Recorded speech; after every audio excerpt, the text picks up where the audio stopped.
এখান থেকে একটা করে পেঁপে ঢাকা চলে যায়। আমাদের মানিকগঞ্জের সিঙ্গারে বেশি চাষ হয়। আমাদের এবার শিবালয় নতুন এইখানে শুরু হয়েছে। হ্যাঁ, শিবালয়ের সাকরাইলে আবার শুরু হয়েছে। দেখেন কিভাবে কালেক্ট করা হচ্ছে পেঁপেগুলো, অনেক বিশাল বিশাল। এটা হচ্ছে রেড লেডি, সরি এটা হচ্ছে বাবু জাতের পেঁপে। একটার ওজন 3 থেকে 4 কেজি পর্যন্ত হয়। এই পেঁপের যে বাগানের মালিক, তাকে আমি এখন দেখাবো, আপনাকে নিয়ে যাবো তার কাছে একটু কথা শুনবো কিভাবে এটা চাষ করলে এত ভালো একটা ফলন। অবশ্যই মনে হয় ফলন ভালো হয়েছে। দেখেন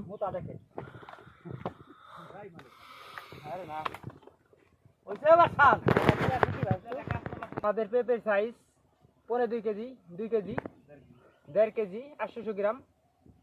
আপনার হাতে যে দুইটা আছে, এই দুইটার ওজন কত হবে? এই 2 কেজি 4 কেজি হবে। 4 কেজি হবে দুইটা না? হ্যাঁ। এটা সর্বোচ্চ কয় কেজি ওজন হয়? 4.5 কেজি। আমরা একটু আগে দিয়েছি 4.5 কেজি 5-6 কেজি পর্যন্ত হয়। আমি যেন শুনছি যে বাবুজাত। বাবুজাত হয়, কিন্তু আমরা ওইভাবে রাখতে পারিনি, গাছটার সাইজটা ছোট তো। হ্যাঁ, গাছটার ক্ষতি হবে। ঝড় বৃষ্টির ভয় আছে, কথা ঠিক। ঝড় বৃষ্টি হতে পারে।